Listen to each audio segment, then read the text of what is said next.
Hello again and welcome back to another one. And we got more to add to the collection of how much people play online. Stay with me here. Dear man, suppose your wife accidentally gets pregnant by another man. As a good husband, what would you do? And this answer went viral.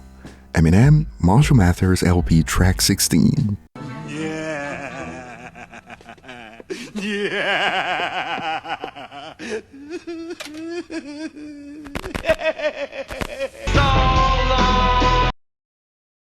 And apparently the solution is the greatest love song of all time.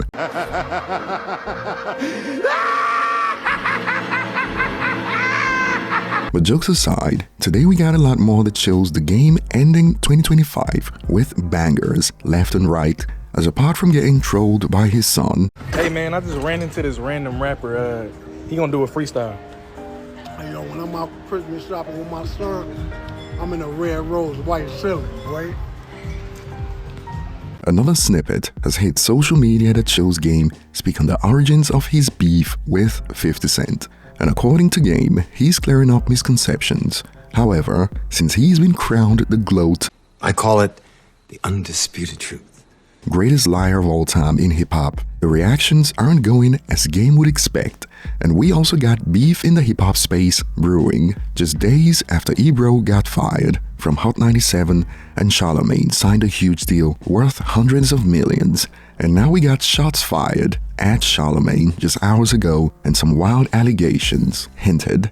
And we also got a wild report that serves as a testament to Eminem's longevity this century. And we also got to hear from Eminem's manager about the Thanksgiving halftime show and also what they've got planned for the future.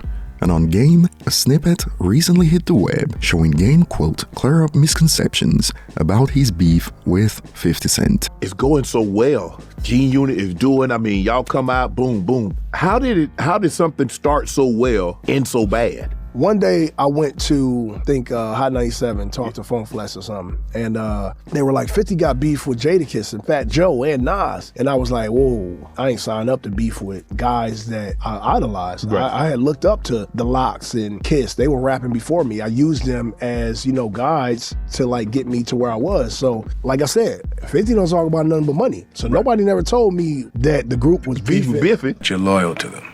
Who pays your bills? Beefing with Nas and Fat Joe and Jadakiss, so I wasn't privy to it. So I was like, yeah, that don't really got nothing to do with me. And to be perfectly honest, me and 50, we were in a group, but I wasn't in it for that long, and we weren't friends. They just threw me in the group, and I appreciated the alley-oop, but we weren't homies. So a lot of people get it misconstrued. They think that like we were best friends or something, and I betrayed this friendship or something like that. But what I did was stay loyal to the people that like I listened to coming up. Right. Like I just can't beef with Nas because you beef with, I don't have a problem with Nas. Right. And I didn't even know you had a problem with Nas till today. So, on the fly, I just said what I said. I was like, I'm not beefing with Nas and them. And they got back, then they felt you were being disloyal. Because 50 felt like he gave me a shot, which ultimately, being a part of G-Unit did help escalate, my career in the early stages, but I would have got there regardless, I feel like, Were you making good money at G-Unit? Yeah, we was making money, but 50 was making more than everybody. Should have been, by God. Well, damn. What's the issue with 50? So you feel all y'all should have been on level playing field. If it's $1 million, you get 250, Buck get 250, 50 get 250. Yeah. Nah, man, I think that it was just one of those things where he made more money and he should have made more money. I was just speaking for myself, saying that we was, getting scraps. What scraps? 150,000 a show ain't no scraps, Game. Nah, man, it wasn't 150,000. Okay, 100,000. Probably about 75, 100. Yeah. How many shows y'all doing a show a week? 2 shows a week? Yeah, man. And I wasn't there for them all. Again, so I always felt like I was a solo artist, man. And so I was a little honorary to the whole situation anyway. I didn't like I didn't want to be in New Edition. You know what I'm saying? Like, oh, so you Bobby Brown, you broke off. Man, I'm Johnny Gill, real But Bobby broke off because they kicked him out the group. He ain't want to leave. That's what I'm doing. With me, it was different, man. I always felt like I was a solo artist. I never felt like I was, part of a group. Damn. Do you and 50 get into a shootout? 50 wasn't there, but we got into a shootout with like his armed security in New York, and they were like coming out the back door. I think 50 was getting in the car or something, and then the security came around the front, and then we had a little back and forth with firearms. How you gonna Hold on, look, I understand y'all wasn't I was best friends, but come 24, on, man. gang. 24 years old. No, game, you used that when you was 14. You can't use that now at 24 now. You grown ass man. You got a kid and everything. Yeah, I was in it, man. But like I was telling you before, it takes you a lot of time to undo things that are second nature, man. Like, you know, being from the streets. It take a lot of time. But y'all was doing a press conference. Yeah, they paid me to do that. I know. Yeah, money didn't change how I felt when I landed back in California, man. So I know, man. I got this little early entry bipolar shit going sometimes, man. Okay. My issue with Game is I don't know what happened with him, period. It'll go one way, he almost bipolar. And while fans came for his neck with the usual biggest capper in the rap game, LOL, story changes every interview, loudly crying, laughing, and facepalm emojis. Some users went in. Nah, don't move past the part 50 wrote your bangers, cause Dre and Jimmy said you weren't a good songwriter. This is how we do higher special, hate it or love it, Church for Thugs, West Side Story. All those tracks were supposed to be on Massacre, but Jimmy told 50 to give them to Game. Literally made bro's career laughing emojis. And here's a new one. West Coast Cornball, Game. East Coast Cornball, Jim Jones. Two birds of the same feather from different regions laughing my bum off. And according to Game, he's got a similar story to Eminem. You got a couple of ghost writers. People took that line and thought you were indirectly talking about Drake. No, see, here's the thing. Inspiration, perhaps.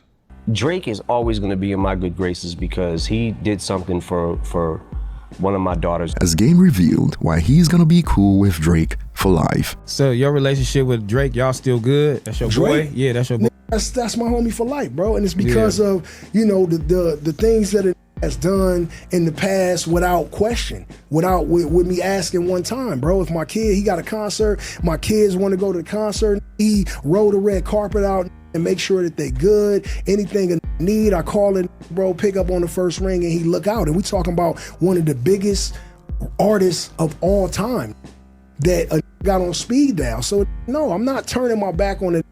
Who always look out for it, bro. What? That's some whole ass shit to do. It's fair. That's fair. And even this was enough to get Game roasted.